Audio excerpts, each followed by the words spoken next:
జై భీమ్, జై తెలుగుదేశం, జై చంద్రబాబు.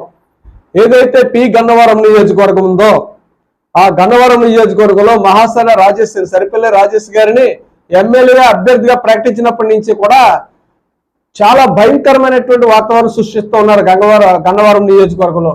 ఏమండి, ఏంటి మీకు ఆ బాధ? ఒక ప్రశ్నించే వ్యక్తి ఉన్నట్టుగా యథార్థంగా పోరాడుతుంటే ప్రభుత్వం మీద ఒంటికాలుతో లెగిసి ప్రభుత్వం మాలలకు చేసినటువంటి ఉమ్మడి ఎస్సీలకు చేసినటువంటి అన్యాయంపై 3 కార్పొరేషన్లు చేశారు. 3 కార్పొరేషన్ నిర్వీర్యం చేసేశారు. 3 కార్పొరేషన్ల ద్వారా మాల మాదిగలు రెల్లీలు అభివృద్ధి చెందలేదని గొడవ విప్పి మాట్లాడాడు.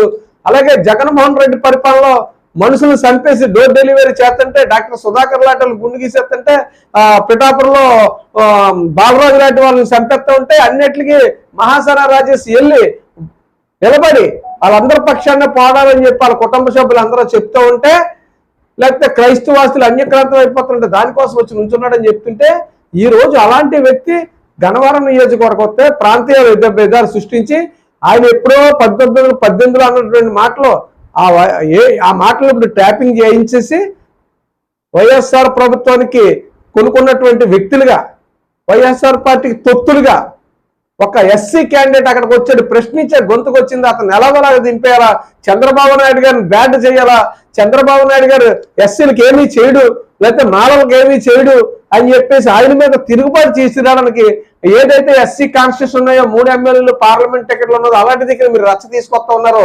ముసుగు, కులం ముసుగు, మతం ముసుగుల మీద వస్తా ఉన్నారు. కులం ముసుగు మీద అడవడం నాని అట. ఏంటి మాట్లాడుతున్నావు? మాజీ ముఖ్యమంత్రి గౌరవనీయులు నారా చంద్రబాబు నాయుడు గారిని, లోకేష్ బాబు గారిని, వారి కుటుంబ సభ్యుల పేర్లు ఎట్టి ఏంట్రే మాట్లాడుతున్నావు? మహాసేన రాజేష్ కుటుంబం గురించి ఏం మాట్లాడుతున్నావు? వాళ్ళ గురించి నీకేం తెలుసు? 3 తరాల నుంచి వాళ్ళ తాత దగ్గర నుంచి కూడా ఉద్యోగాలు చేశారు. రైల్వే కమర్షియల్ సూపర్వైజర్ చేశాడు వాళ్ళ తాత. ఫారం బోర్డ్ ఏం మాట్లాడుతున్నావు? నీకేం తెలుసు?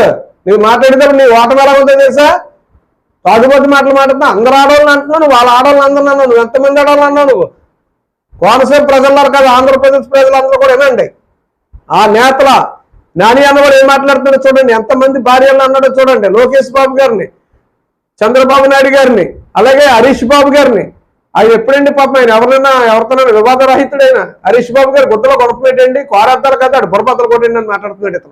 ఇతనికి సరైన గుణపాఠం చెప్పడానికి రేపు సోమవారం 10 గంటలకి కాకినాడ జిల్లాలో ఉన్నటువంటి అన్ని నియోజకవర్గ ఎస్సీసీఎల్ అధ్యక్షులు కూడా మీ పరిధిలో ఉన్నటువంటి పోలీస్ స్టేషన్లో పెద్దాపురం, తుని, పిఠాపురం, కాకినాడ, జగ్గంపేట, ప్రత్తిపొడి నియోజకవర్గంలో ఉన్న ఎస్సీసీఎల్ అధ్యక్షులందరూ కూడా నేతల నాని మీద, మహాసేన రాజేష్ కానీ, లోకేష్ బాబు కానీ, చంద్రబాబు నాయుడు కానీ ఏమన్నా అవుతే ఏమన్నా ముద్దాయిగా ఆడే ఇష్టానుసారంగా మాట్లాడుతున్నాడు. మా నాయకుల్ని ఇష్టం వచ్చినట్టు మాట్లాడవు, మహిళలు కించపరచు, వారిని అందరినీ గౌరవంగా ఇచ్చేవాళ్ళని ఇష్టం వచ్చినట్టు మాట్లాడవు నాని. మళ్ళీ నువ్వు దేవుడిని ఎత్తుతున్నావు. దేవుడిని నెల మొట్టలో మొక్కుతాడు కానీ 40 రోజుల తర్వాత చూద్ది కానీ మహాసేన రాజేష్ వస్తాడో ఈ గన్నవరంలో పోటీ చేస్తాడో నెగ్గుతాడు. నీ పరిస్థితి ఏంటో నువ్వు ఆలోచించుకో.